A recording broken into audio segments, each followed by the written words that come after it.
Good morning, Dan and Amy. So, an important speech Trump gives tomorrow.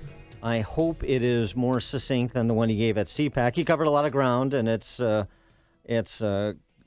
grist for the mill for the loyalists that were at CPAC. But tomorrow, when he addresses Congress, let's keep it tight. Yeah, and let's be more succinct about tax cuts and new health care plans and not go off into the wilderness. And I don't want to hear him bash the media once. I am so sick of it. It's just draining. Well, he just needs, whether you agree with him or disagree with him, this is getting old quickly. he needs to focus on the big things because he does need to deliver policy results for Americans that improve people's quality of life. And because of some of the back and forth over Obamacare, the suggestion by Speaker Boehner recently, former Speaker Boehner, that Obamacare is not going to be repealed. It's just going to be improved and packaged as a replacement. That is not going to set well with conservatives. And more importantly, it's not going to be do enough to address underlying problems with the health insurance system in America. So that, there are things that he needs to address in addition to Obamacare, tax reform, and then immigration policy. These three things are front and center. But for more on what he might address, from some of what's being leaked out already, we're pleased to be joined by our friend Tim Carney. He, a senior political columnist for the Washington Examiner and the author of a number of books, including The Big Ripoff and Obamanomics. Tim, thanks so much for joining us. Appreciate it.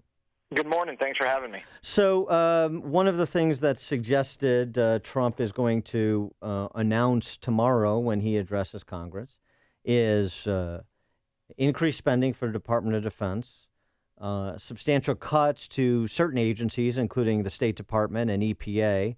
He's going to leave entitlements alone, at least Medicare and Social Security. He's not going to do anything with respect to those entitlement programs. And ostensibly, he's going to lay out some additional vision on Obamacare and tax reform and immigration policy. What am I missing? No, I think that's right. And the theme that runs through a lot of this is that on domestic policy, Donald Trump is the most liberal Republican president since Richard Nixon. That the Obamacare plan he talks about, he rails against Obamacare like any good Republican, but his idea of a replacement would keep in place more of, especially the subsidies, the fact that everybody needs to get covered, the regulations that require coverage from the other things, the expensive parts of Obamacare he wants to keep in place. As you're saying, he's not going to touch entitlements. Is one of the things that we know about him spending. Now, you probably know, Dan, Amy, that's half of our spending is entitlements. Only half of it's appropriations, and of that, half is defense. So he's going to increase one quarter, leave half alone, and then in the other quarter find some spending cuts. That means sort of spending-wise, he's going to be arguably more liberal than the last two presidents. And then infrastructure, I'm sure he'll talk about that, and here he's going to sound like Barack Obama wanted to sound, but didn't think he could get away with 8 years ago. Well, just, a point of order, more liberal than the last two presidents. He's not introducing a whole new entitlement program like George W. Bush did with Medicare Part D. Yes. But on sort of which direction government spending is going to go, so Bush sort of would talk about cutting spending and not do it. Here Trump is talking about increasing spending in a lot the same Barack Obama did.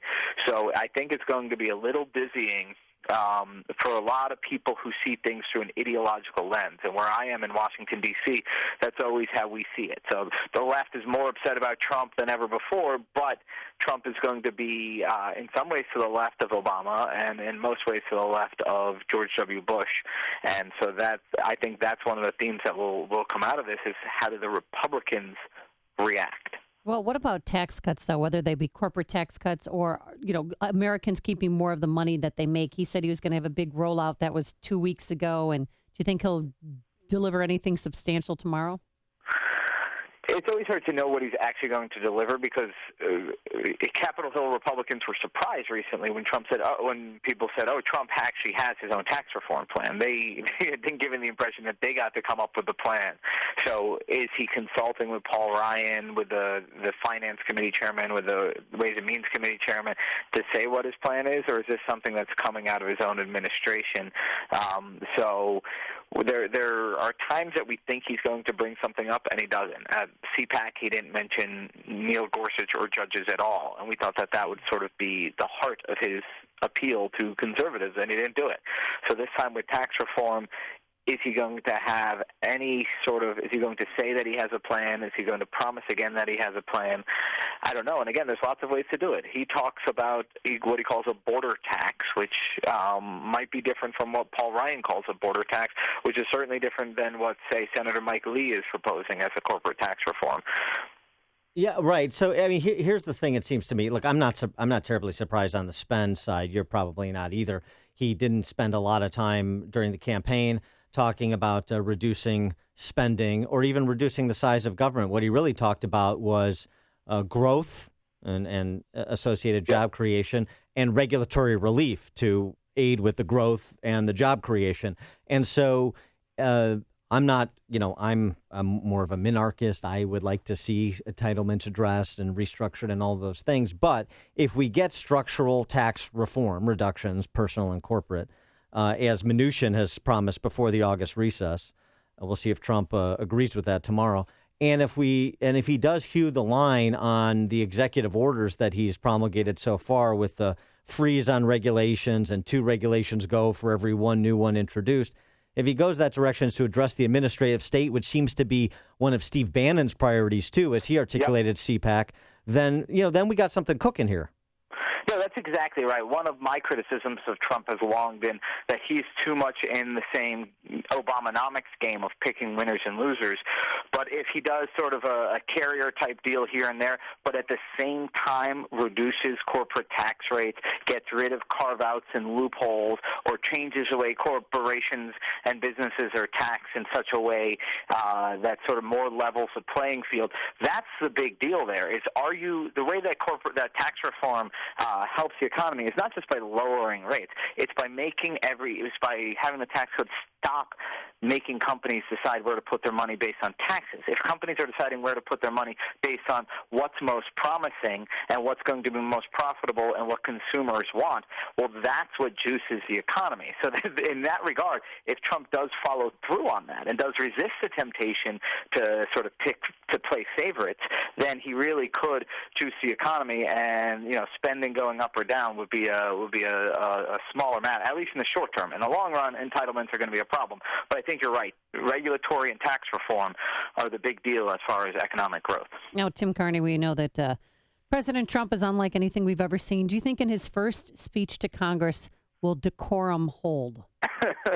Yeah, so this is the question. So we all thought it was sort of horrific when Barack Obama, if you remember what he said that upset conservatives with the judges, he just said the Supreme Court has disregarded a century of precedent and made this ruling, which I thought was out of line.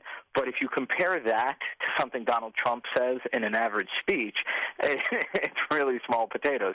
So what sort of lines will Trump hold?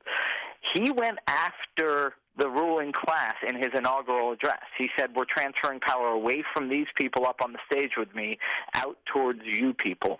And that's the sort of line I expect him to do, that he'll be addressing Congress but also addressing the nation. And I could see him doing a civilized Trump would be him in a very polite way saying, we are taking power away from you guys here in the room and delivering it to people out there watching on TV. That's a civilized Trump.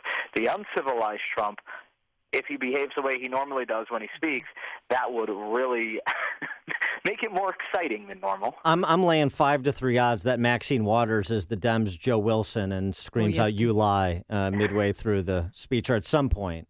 Maybe when Trump refers to Chuck Schumer as the head clown, maybe at that point. As the head clown. Yeah. I always thought head clown was, more polite than lots of other variations that he could, lots of other body parts he could have gone with. That's true.